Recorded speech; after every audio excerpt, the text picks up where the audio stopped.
Paradise Kiss is a bit of a weird show for me. There are parts that I really enjoy, like with all the different characters and their expressive outlets, like with Elizabeth dressing like a Victorian aristocrat, and then you have Miwako who dresses like a legitimate lolly and pretty much is one despite the fact that she's in college. But I really think the driving point of this anime in particular is expressing yourself and deciding your own fate. It kind of caught me by surprise. I went into it expecting it to just be another random rom-com shoujo type of thing. I mean, it technically is josei, but that's not really the point of this video, is it? But the thing that I find really interesting is the dynamic between the main characters, George and Yukari. Yukari is your typical average teenage girl. She doesn't really know what she wants to do with her life, but she knows she wants to do something. And George just so happens to be that driving force to push her to be better, to do things that she never would have tried on her own. And that comes in the form of modeling. Yukari had always been pushed by her mother to be an ace student, but Yukari doesn't really want to go with that. She wants to be her own person, but she has never really known how to do that. She's only ever given into the will of others. And she attempts to do the same thing with George, but George wants nothing to do with that. He basically tells her, I can't have you being so clingy. I need to do my own thing, and we both need to have the space to be our own people. Together we're better, but apart we can really choose and define who we want to be as a person. We don't have to just rely on each other for the image that we think the other wants. He basically tells her that if you always rely on others to decide who and what you want to be, you'll never really be anything other than what they wanted you to be in the first place.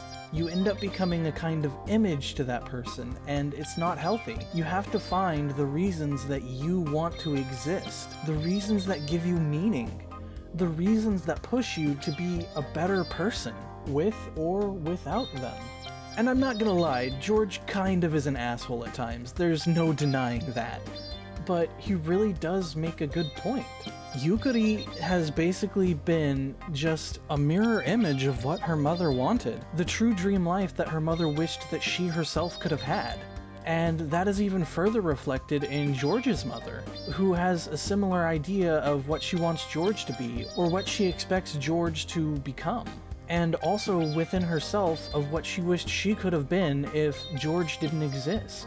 And then we get to see the true twist where Yukari finally understands what George has been trying to tell her. If you're always relying on other people to determine who and what you are nothing. Your value has no other meaning than the meaning that that other person gave you. Finding out who and what you want to be can be some of the hardest things whenever you have all the pressures of familial and societal roles being forced upon you.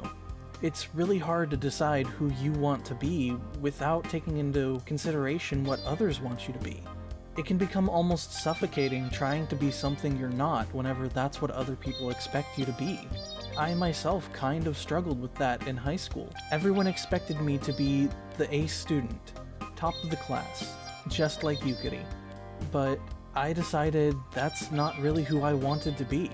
I had to be my own person, or I was never going to be anything other than the image that they wanted. I mean, don't get me wrong, I still had good grades, but I had to find my own reason. The reason I held dear to me for why I wanted to be that kind of student. And I think that's an important lesson for everyone to learn. Be who you are, even if that means you aren't what others expect you to be. Sometimes you'll get pushback from those closest to you, but in the end of the day, your life has to be yours or it's no one's. You'll just float through life being what others expect you to be, never having any real control over who you are.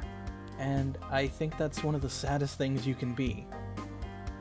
Anyways, thank you to everyone that watched this video. This is my first official unscripted video. It's probably a little bit rougher around the edges than my other stuff, but I felt that I really needed to do it to express who and what I am, to not just rely on what I'm expected to be. And I hope you can enjoy this kind of content because it's honestly a little bit easier to make. Anyways, with that, have a great day, my dudes.